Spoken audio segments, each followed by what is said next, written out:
दिनैनि जि हाबाफारि बे हाबाफारिया जाहैबाय जोङो 1993 मायथाइनि 10 मेआव जोंनि बर' रावखौ सोलोंथाइनि बिजों महरै थिसननो हानाय जादोंमोन आरो बेबायदियैनो जोङो बेखौ जोङो गोसोखां सान हिसाबै जोंनि बर' थुनलाइ आफादा फालिबोगासिनो दङ आरो फालिबाय थागोन। दिनै बाक्सा जिल्ला बर' थुनलाइ आफादा जबादं गुदि बर' थुनलाइ आफादनि बरायनायजों दिनै खुंनो लादों आरो बे खुंनाय लेखा गिबि जोंनि हाबाफारि जोंहा आफादनि फिरफिला बिर होनाय बे बिर होनायखौ जोङो मावफुंनाय जाहैबाय आरो बिनि नैथि हाबाफारि लेखा जोङो मुंख्लं आरो रुंसारिफोरनो बिबार बावनाय बे बावनाय हाबाफारियाबो जोबलांबाय। दा बिनि 11 रिंगायाव सानजौफुनि 11 रिंगायाव जोंनि जि दिनैनि जिथु गुमुरथि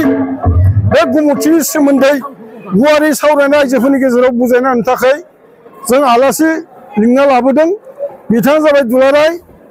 ट्राइबेल संघनि बारग' नेहाथारि थानेस्वर बर' बिथांखौ गिबि आलासि महरै जोङो लिंना लाबोदों आरो बिथाङा बेवहाय जोंनि जि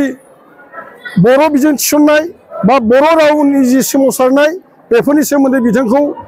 बुंनांगोन होननानै जोङो बुंखानाय जाहैदों आरो बिनि अनगायैबो आथिखालनि बर' बिजोंनि जि थासारि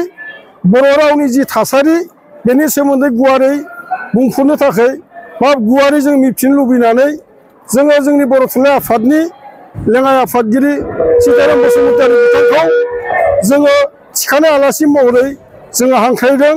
बिथाङाबो फैगासिनो दं, सफैगोन आरो बिथाङा जोंनि जि मावनो गोनां जि मावबोबाय बर' थुनलाइ आफादा बेनि सोमोन्दै बिथाङा दिनै बुंफोरगोन आरो बेखौ जोङो बाक्सा जिल्ला बर' थुनलाइ आफादनिफ्राय जों बिथांखौ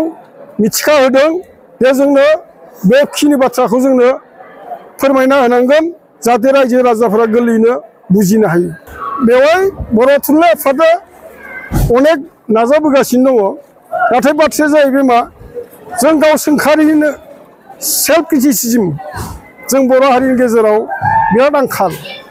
थारमाने जोङो जि लामाजों आगोल सुरबोबाय दङ जोंनि बर' बिजों जे फोथांना लाखिनायाव जिखिनि जोंहा थासारि जों सोमजियो बे थासारिखौ जोङो सुस्रांनो थाखाय नाजाया आरो बेराफारसेथिं माखासे जोंहा फरायसालिफोराव फोरोंगिरि थोजासे जों होयैनि थाखाय हयथ' गथ' गथायफोरखौ जेरैबायदि सोलोंथाइ होनांगौ बे सोलोंथाइखौ जों होनो हाया। बेनिखायनो सांग्रां जिबिला बिगोमा बिमा बिफा दिथागिरि दङ बिथांमोना हयथ' माखासेया बेबायदि इंराजि मिडियाम बा गुबुन मिडियामफोराव होनायखौ जों नुनो मोन्दों आरो बेराफारसेथिं हयथ' गासैबो मिथिजोबगौ जे आसाम सरकारा जोंनि जि बिजोंनि जि जौगानाय बे जौगानायनि सायाव बिथांमोना खर' सानाय आरो बिमा गदायनि जि नोजोर बे नोजोरखौ होबोगासिनो दङ जाहाथे जोङो जेरैबायदि सुबिदा मोननांगौ सरकारनिफ्राय बेबायदि सुबिदाखौ जोङो मोनाब्ला जोंनि जि जौगानाया जाहाथे गैया जालाङो जौगानो हाया जायो बेखौ बिथांमोना साननायखौ जोङो मोनदांना मोनदों आरो बेबायदियैनो बिथांमोना बावैसो 14 एप्रिल 2025 मायथाइयाव जोंनि जि रायजो बेंगिरि बिथाङा ओरैबायदि मोनसे बिथोन जोंनो होदों जेरावनोखि बिटिआरआव असमिया बर' हांखोआ बर' रावा सोलिगोन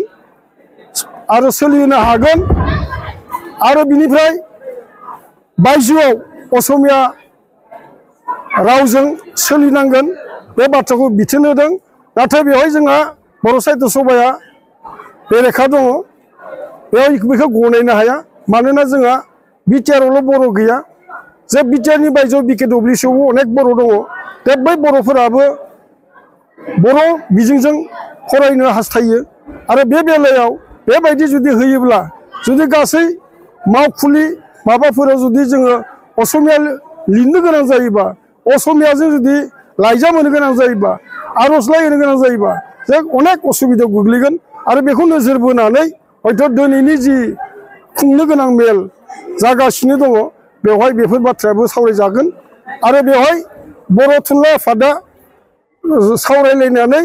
बे बाथ्राखौ मानिनो हाया होननानै जोङो गरन्थ'आव फैनाय जाहैदों आरो बिनि थाखायनो दिनै एसेबाबो खुद्रिनाय हयथ' मिथिना मोनगोन आरो बेनि लागैनो जोङो बे दिनैनि जि जेरावबो डिस्ट्रिक्टफोराव डिस्ट्रिक्ट नाङै बे प्राइमारियाव नङा बे डिस्ट्रिक्ट गंफ्रोमबो डिस्ट्रिक्टखौ बिसोन होनाय जाहैदों जाहाथे 18 मेखौ एसे गोख्रोङै खुंनानै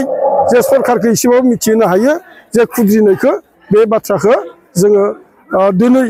लानानैनो दिनै जों बे गुटपा दं गुदि बर' थुनलाइ आफादनि आवथायाव बेखौ जोङो खुंनो लानाय जादों आरो आं आसा थियो जे असम सरकारा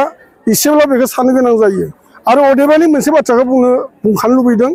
जे दिनै जोंहा मडेल कलेज गंथाम लानाय जाहैदों बेनो जाबाय सनितपुराव बालिपारा आरो बिनिफ्राय बाक्सायाव जाहैबाय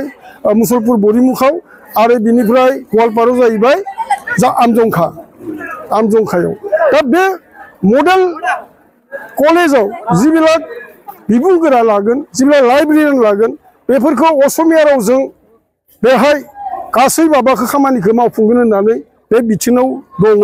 आरो बेखौ जों गनायनो हाया जुदि बेबायदि जायोबा बर' बिजोंजों फरायनानै जिबिलाकआ हयथ' बिबुंगोरा जानो हयथ' हास्थायदोंमोन बिथांमोना हयथ' एसे गोजानाव थानो नांगोन आरो बेफोरबायदिनो बे बर' बिजोंनि फरायनाय गथ'फोरखौ माखासे बेवहाय बन्सित खालामनानै दिनै असम सरकारा बेबायदि मोनसे फाखन फान्दायनानै जोंनि बर' मिडियामनि जि फरायनो गोसो थानाय बे गोसो थानाय माखासेखौ होबथानाय इनडाइरेक्टलि जाहैदों आरो